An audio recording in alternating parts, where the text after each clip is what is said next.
parece que sempre tem investimento da moda, né? Sim, sim. E aí, em 2011, a moda eram fundos imobiliários. Ano retrasado também era, mas em 2011 era muito mais, porque tinham emissões de fundos imobiliários que eles faziam a emissão e eles garantiam no mínimo 1% ao mês por 12 meses. Então, tinha tudo isso quando faziam os lançamentos de fundos imobiliários, e aí foi o meu primeiro contato com o mercado de renda variável mesmo. Comprar um pouco de fundo imobiliário, eu comprei acho que um pouquinho de Itaú e tudo mais. Apesar de eu ter comprado coisas boas em 2011, eu perdi dinheiro em tudo. Assim, de cara eu perdi dinheiro em tudo, porque de 2011 a 2016 a bolsa só caiu. Só caiu. Sim. Né? E eu também não sabia muito bem o que estava fazendo. Comprei, tipo, alguns ativos bons, fundo imobiliário, acabei comprando, eu lembro do West Plaza e tal. E aí, acho que ele abriu um shopping perto, alguma coisa assim na época, e aí ele caiu pra caramba.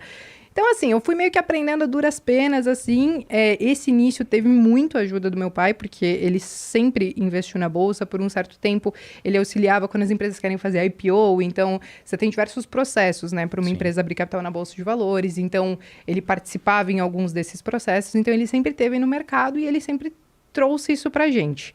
E aí, mas ele sempre tentou entender o nosso perfil também. Do tipo assim, se você quer correr risco, então a gente pode ir pra cá. Mas aí, quando ele viu que eu dei uma desesperada, quando a primeira vez que eu perdi dinheiro em renda variável, ele disse assim, então o que você acha de voltar a olhar para algumas coisas de renda fixa ou alguns outros ativos que não sejam isso e não sei o quê? E aí, com o tempo, eu fui me moldando, assim, e muito com a ajuda dele. E aí, depois de um tempo, eu fui descobrindo o mercado também sozinho. Porque de lá pra cá, o mercado mudou bastante. Parece pouco tempo, né? 10 anos. Sim.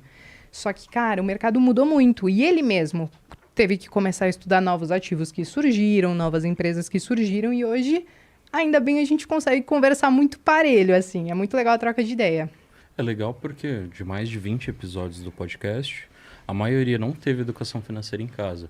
Você é um exemplo legal porque seu pai dava grana, deixava você errar para te mostrar a consequência disso na frente. Sim. É muito importante ter esse conhecimento antes para que a pessoa tome as melhores decisões. Eu lembro no meu primeiro emprego, caiu dinheiro, eu ajudava em casa a pagar as contas e tal, mas o resto eu gastava tudo. De resto...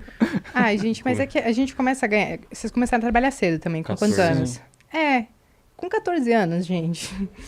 Você vai fazer o quê? É um adolescente. A gente não tem quer o cabeça, né? Ir pra lan house? Fazer madrugadão na lan house, jogar videogame e Com 14... gastar com coca. Com 14, como eu tinha que cuidar muito de casa, então garantia algumas contas que eram minhas e o resto ia pro rolê, gastava com roupa.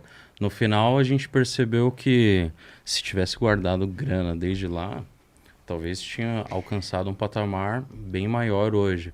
Mas cada um tem sua vida, cada um tem seu tempo, não tem como se lamentar. Mas a gente percebe também que as pessoas que não tinham conhecimento ou que não vieram da família, que vieram aqui, tiveram depois pelos erros da família. Sim. Então, você estudou porque você foi aconselhada e teve o exemplo, os demais estudaram porque viu a família errando. E é importante isso, saber que se você não cuidar da sua grana, esquece. Você não vai construir nada, não vai preservar patrimônio e na frente você não vai conquistar o que você quer. E se conquistar através de financiamento, empréstimo, que é o que a gente fala que não é legal, a pessoa vai antecipar um sonho e depois ficar pagando os juros durante a vida toda. Mas assim, eu acho que a minha família, ela também errou bastante no caminho. Mesmo que, cara, você tem um certo conhecimento de investimento e de mercado de capitais, mas tem coisas que você faz que é fora disso que você vai acabar tendo um período de vaca magra. Você vai fazer algumas escolhas que podem dar errado. E isso aconteceu também na minha família. De, vamos fazer um investimento em um restaurante, não sei o quê. Por muito tempo deu certo, depois, sabe, pivotou. E aí o negócio, tipo, meio que se empatava. Só que se empatar não dá, porque você tem que pagar as contas de casa também, não só do negócio que você tem. Então, assim, tiveram muitos altos e baixos. E eu acho que, juntando tudo isso com a educação que eu e minha irmã a gente teve, eu acho que a gente meio que tenta pensar muito bem nas escolhas que a gente vai fazer, aonde que a gente vai colocar o nosso pezinho, para não ter toda essa oscilação, entendeu? Porque realmente oscilava muito. E o problema quando oscila muito é que, assim, sei lá, a criança foi lá criada num momento X, que tava tudo muito bacana. Aí muda tudo. Aí muda. E como é que você vai explicar para uma criança ou para um adolescente que, olha, você não pode mais? Entendeu? Agora você não tem dinheiro, entendeu? Ela estava acostumado, né, com um padrão de vida, tinha certos hábitos ali no dia a dia, e agora fala, não temos mais dinheiro para você fazer isso aqui. E aí o problema é justamente esse. A criança não entende nada. né? Às vezes ela vai olhar e falar, pô, meu pai não quer me dar mais dinheiro. É o que possivelmente vai passar na cabeça dela, só que ela não vai entender o motivo que o pai... Não é que não quer dar, é que ele não consegue mais dar, tá ligado? E aí fica naquela coisa da mente da criança, do adolescente, que, pô... Aí ele vê os amigos ali ainda com a mesma situação financeira, com o mesmo patamar. É muito isso. Nossa, isso... então, eu falo porque eu já conversei com algumas pessoas que passaram por algo parecido. E parece que a dor, tipo, pra ela, no caso, é gigantesca. E de certa maneira eu até entendo porque ela fala, pô, todos os meus amigos conseguem, sei lá, agora um celular novo, um tênis novo, continuar consumindo as mesmas coisas, às vezes, dentro da escola. E eu, né? E muitas vezes ela você é uma criança, adolescente, sustentada pelos pais, tá ligado? E aí ela fica com aquele remorso. Porra, mano, agora não tenho mais nada. Né? E às vezes não é mais nada. É só porque, assim, às vezes tá menos, sabe, menos melhor. Não sei se... Sim, exatamente. Entendeu? Exatamente. Tá menos melhor, mas é que às vezes a gente sente diferente dependendo da fase que a gente tá. E aí é muito isso. As minhas amigas que eu tenho até hoje, que foram as minhas amigas de infância, todas elas, a gente tem aí 20, algumas têm quase 30 anos de amizade, que, inclusive, eu nasci aqui em São Paulo, mas a gente foi na década de 90 pra Chapecó. E uma amiga minha daqui também foi pra lá, então até hoje a gente tem isso. E foi muito isso. A gente teve todas essas oscilações, talvez porque a minha família gostava de correr certos riscos e algumas escolhas talvez não deram muito certo ali no meio do caminho, depois as coisas se ajeitaram e tudo mais, hoje tá tudo bem, ainda bem, mas teve muita essa oscilação. E aí, minhas amigas tudo querendo ir pra balada e não sei o que, e o pai e a mãe dava dinheiro pra ir pra balada, e eu... Entendeu? Tipo, vou ter que ficar em casa. E eu falava assim, não, a minha mãe, ela dizia assim, você pode ir com o seu dinheiro. Aí eu tinha, 14, 15 anos de idade, eu falei, que dinheiro? Falei, vou trabalhar. E aí, inclusive, isso a galera não sabe, porque acho que eu nunca falei, inclusive, pro meu público isso, mas eu trabalhei por um tempo na balada. Na bilheteria, porque aí o que eu conseguia fazer? Trabalhar na bilheteria e já subir pra balada, entendeu?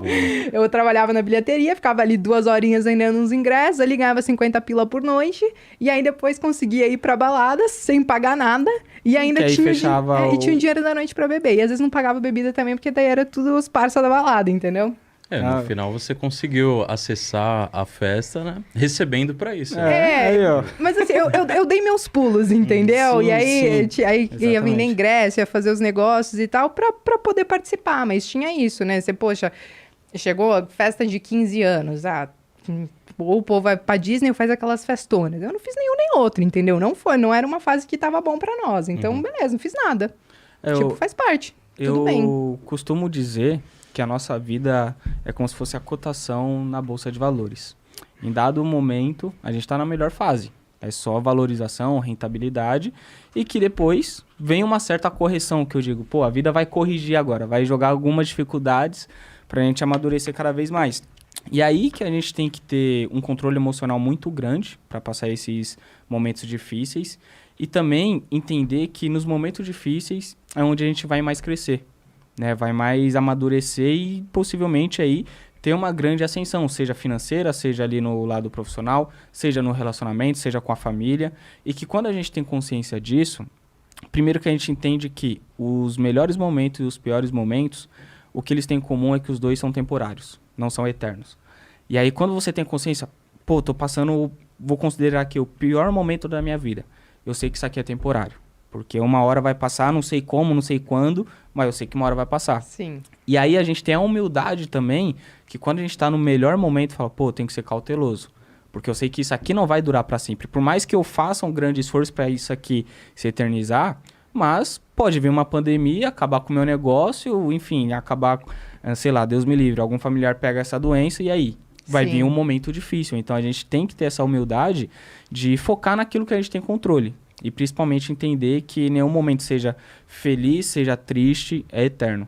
Na realidade é importante entender que os altos e baixos eles não vão vir só de grana, né? Igual a gente estava falando. Às vezes sua grana vai sempre crescer, seu patrimônio vai chegar lá a milhões, bilhões, mas vai ter problema que pode te derrubar. Então é importante ter essa resiliência de entender.